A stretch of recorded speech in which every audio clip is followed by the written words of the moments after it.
Corona virus करके school college सारे बंद किए हुए ने क्योंकि सरकार ये कह रही है कि कोरोना वायरस अगे ना वधे, इसलिए असी स्कूलों नूं कालजां नूं बंद किया होया। सुप्रीम कोर्ट दीयां ये हदायतां सीगियां कि फीस लैण दे लई किसी नूं भी प्रैशराइज नहीं किया जाएगा। जिहड़ा फीस दे सकदा है वो देवे, जिहड़ा नहीं दे सकदा उन्हां दे उपर परिवारक मैंबरां दे उपर प्रैशर ना बनाया जाए। पर कुछ परिवारक मैंबर साडे नाल ने, इन्हां दा इल्जाम है कि जिहड़े स्कूल ਦੇ ਵਿੱਚ ਇਹਨਾਂ ਦੇ ਬੱਚੇ ਪੜ੍ਹਦੇ ਨੇ ਉਹਨਾਂ ਬੱਚਿਆਂ ਦੇ ਪੇਪਰ ਨਹੀਂ ਹੋਣ ਦਿੱਤੇ ਜਾ ਰਹੇ, ਰੋਲ ਨੰਬਰ ਨਹੀਂ ਦਿੱਤੇ ਜਾ ਰਹੇ, ਤਾਂ ਫੀਸਾਂ ਇਹ ਕਹਿੰਦੇ ਕਿ ਸਾਡੇ ਕੋਲੋਂ ਨਹੀਂ ਦਿੱਤੀਆਂ ਜਾ ਰਹੀਆਂ ਕਿਉਂਕਿ ਕਰੋਨਾ ਵਾਇਰਸ ਚੱਲ ਰਿਹਾ ਹੈ, ਇਸ ਕਰਕੇ ਅਸੀਂ ਫੀਸਾਂ ਨਹੀਂ ਦੇ ਸਕਦੇ। ਤਾਂ ਮੈਮ ਸਭ ਤੋਂ ਪਹਿਲਾਂ ਇਹ ਦੱਸੋ ਕਿ ਸਕੂਲ ਕਿਹੜੇ 'ਚ ਤੁਹਾਡਾ ਬੱਚਾ ਪੜ੍ਹਦਾ ਤੇ ਸਕੂਲ ਵਾਲੇ ਕੀ ਕਹਿੰਦੇ ਆ? सर मेरे बच्चे पढ़ते हैं 7 डे एडवेंटिस्ट में। अभी तो सर वहाँ पे स्कूल्स में ये कहा जा रहा है कि आप लोगों को लास्ट ईयर के जो एनुअल फंड है वो भी आपको देने पड़ेंगे। ट्यूशन फीस तो ऑलरेडी पूरे साल की वो ले ही चुके हैं, लेकिन अब जब रिजल्ट लेने के लिए वहाँ पे गए हैं तो वो कह रहे हैं कि पहले अपने एनुअल फंड्स क्लियर करो, उसके बाद आपको रिजल्ट दिए जाएंगे। जो सुप्रीम कोर्ट के सर ऑर्डर, जैसे आपने भी बताया, इंटरिम ऑर्डर जो आए हैं उसमें भी उन्होंने साफ लिखा है कि किसी की भी अगर फीस रहती है तो ना तो आप उसको प्रमोशन के लिए रोक सकते हो, ना उनके रिजल्ट रोक सकते हो, ना ही उनको आप स्कूल की ऑनलाइन या ऑफलाइन क्लास में बैठने से रोक सकते हो। उसके बावजूद भी सर इन्होंने अखबारों में लगवाया है कैसे भी करके कि एनुअल चार्जेस तो हमने ले लेंगे, सुप्रीम कोर्ट के ऑर्डर में लिखा हुआ है, जबकि ऐसा सर कहीं भी मेंशन नहीं है। ये पेरेंट्स पे प्रेशराइज करके धक्केशाही हो रही है पेरेंट्स के साथ कि आप दो, उसके बाद ही आपको रिजल्ट मिलेगा। पर्सनल कमेंट है सर पेरेंट्स पे, आप कपड़े अच्छे बड़े पहन के आए हो, आपने ज्वेलरी अच्छी पहनी हुई है, आप फॉरेन कंट्रीज़ घूम के आ रहे हो, आपके पास वो पैसा कहाँ से आ रहा है? मतलब सर आज जो एक मिडिल क्लास या मिडिल बंदा जो कमा रहा है, क्या वो सिर्फ स्कूलों को देने के लिए कमाई कर रहा है? क्या हमारे घर के कोई खर्चे नहीं है? मतलब हम सबको स्टॉप करके सिर्फ स्कूलों को फीस ही दें, उनको बस यही है कि हमारी फीस हमें आ जाए और सब कुछ चाहे आप स्टॉप कर दो। एनुअल फीस दे देती है तो फिर फीस किहड़ी मंग रहे हो? सर ट्यूशन फीस पे की है, वो एनुअल फीस मांग रहे हैं।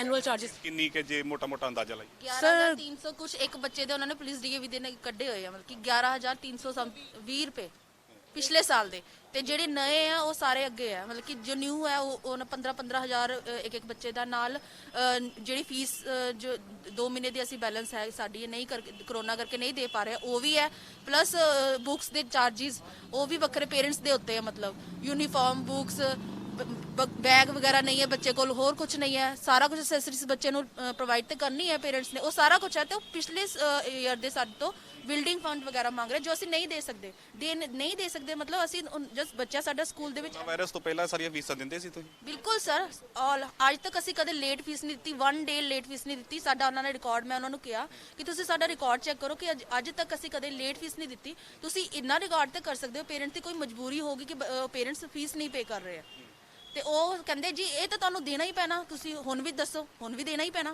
इदा साडे नाल गल कर रहे कि जिद्दां कोई पता नहीं अपने आप की समझ रहे हैं, जैसे हाँ ऐसे जैसे हम कोई क्रिमिनल हैं, वो ऐसे हमारे साथ बात करते हैं कि मेरे 2 बच्चे हैं पुलिस डीएवी स्कूल में पढ़ते हैं, पिछले साल का अगर इनके एनुअल चार्जेस मैं ऐड करती हूँ 22,000, इस साल के 12,500 बच्चे 45,000 ओनली एनुअल चार्जेस हैं, और बाकी फ़ीस जो है इनकी कोई लैब फीस है, कंप्यूटर फीस है और ट्रांसपोर्टेशन फीस है, और मतलब ड्रेसेस वगैरह बुक्स के सारे ऐड करके मेरा 70,000 बन रहा है।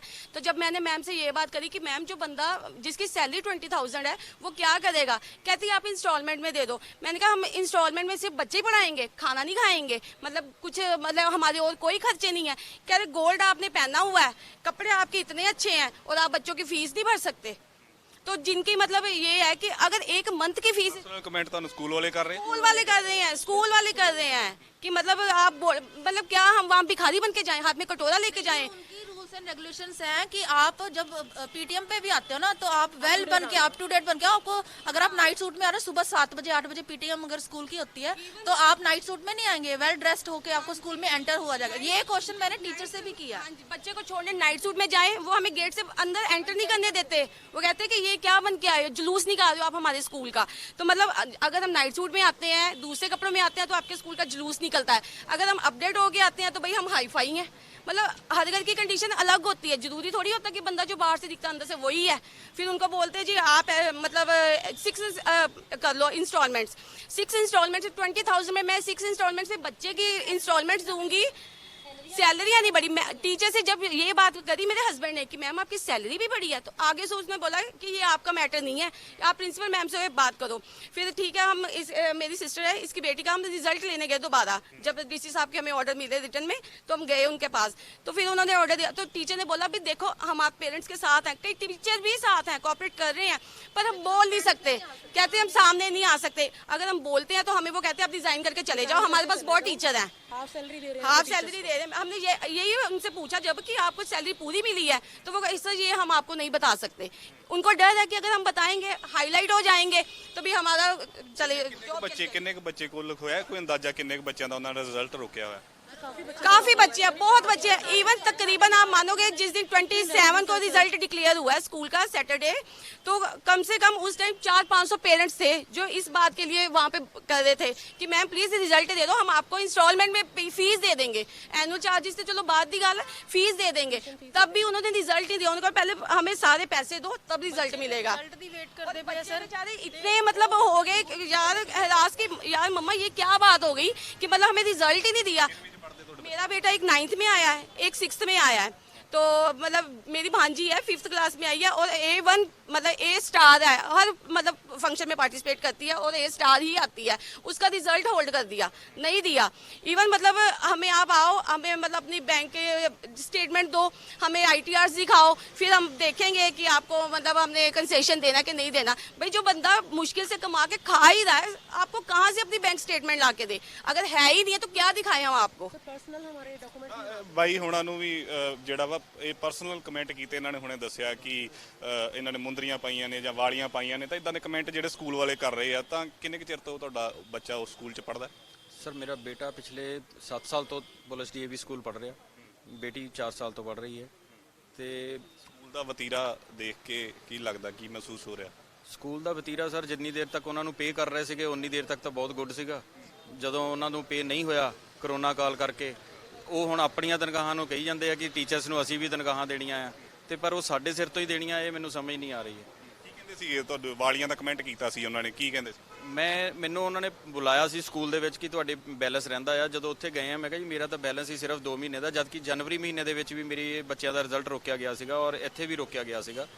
ਤੇ ਮੈਂ ਕਿਹਾ ਮੈਂ ਨਹੀਂ ਪੈਸੇ ਪੇ ਨਹੀਂ ਕਰ ਸਕਦਾ, ਤੇ ਆਹ ਵਾਲੀਆਂ ਮੇਰੇ ਪਾਈਆਂ ਹੋਈਆਂ ਸੀਗੀਆਂ ਉਸ ਵਕਤ, ਤੇ ਉਹਨਾਂ ਨੇ ਪਰਸਨਲੀ ਕਿਹਾ, ਕਹਿੰਦੇ ਕਿ ਤੁਸੀਂ ਵਾਲੀਆਂ ਪਾ ਸਕਦੇ ਆ। ਮੇਰੀ ਵਾਈਫ ਨੂੰ ਪਰਸਨਲ ਕਮੈਂਟ ਕੀਤਾ ਕਿ ਤੁਹਾਡੀ ਵਾਈਫ ਅਪ ਟੂ ਡੇਟ ਆ।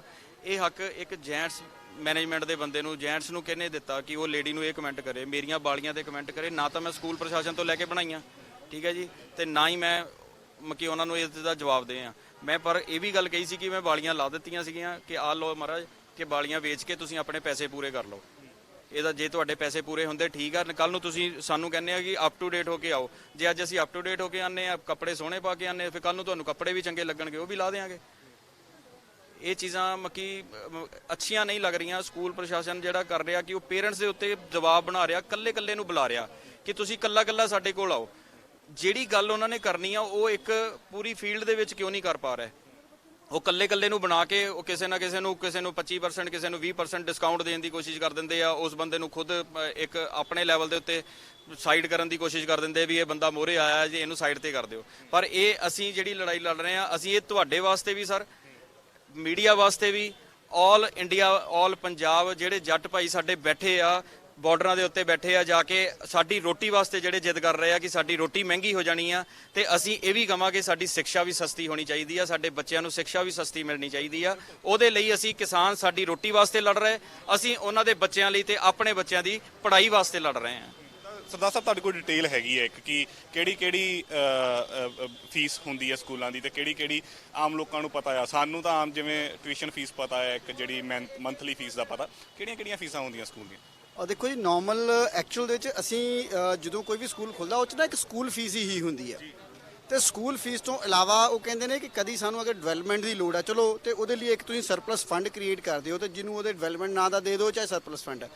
ਰੈਸਟ ਅਦਰ ਚਾਰਜਸ ਕੋਈ ਵੀ ਲਿਆ ਨਹੀਂ ਜਾਂਦਾ। ਪਰ ਹੋਇਆ ਕੀ ਕਿ ਜਿੱਦਾਂ ਹੀ ਇਹ ਕੰਮ ਵੱਧਦਾ ਰਿਹਾ ਜਿਹੜੇ ਸਕੂਲਾਂ ਦਾ, ਸੋ ਉਹਨਾਂ ਨੇ ਆਪਣੀ ਮਨਮਰਜ਼ੀ ਨਾਲ ਜਿਹੜੇ ਹੈਡਸ ਕ੍ਰੀਏਟ ਕਰ ਦਿੱਤੇ।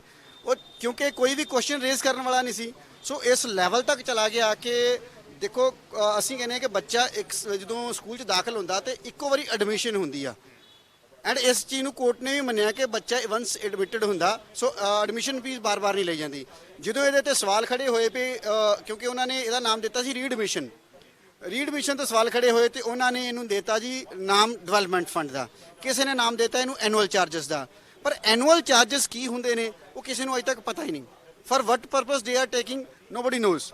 ਉਹਦੀ ਬੈਨੀਫਿਟ ਕਿੱਥੇ ਹੈ? ਕਿਉਂਕਿ ਸਕੂਲ ਦੀ ਜਿਹੜੀ ਸਾਡੀ ਸਿੱਖਿਆ ਨੀਤੀ ਉਹ ਇਹ ਕਹਿੰਦੀ ਹੈ ਕਿ ਸਕੂਲ ਸਿਰਫ ਉਹੀ ਪੈਸਾ ਲੈ ਸਕਦਾ ਜਿਹਦੇ ਨਾਲ ਬੱਚਿਆਂ ਦੀ ਵੈਲਫੇਅਰ ਮਤਲਬ ਸਟੱਡੀ ਦੇ ਉੱਤੇ ਕੋਈ ਇਫੈਕਟ ਨਾ ਪਵੇ, ਸਿਰਫ ਬੈਸਟ ਜਿਹੜੀ ਆ ਉਹ ਸਟੱਡੀ ਦਿੱਤੀ ਜਾ ਸਕੇ, ਉਸ ਤੋਂ ਇਲਾਵਾ ਕੋਈ ਐਕਸਟਰਾ ਪੈਸਾ ਨਹੀਂ। ਸਿੰਗਲ ਪੈਨੀ ਪ੍ਰੋਫਿਟੇਰਿੰਗ ਵਾਸਤੇ ਜਿਹੜੀ ਆ ਉਹ ਕ੍ਰੀਏਟ ਨਹੀਂ ਕੀਤੀ ਜਾ ਸਕਦੀ।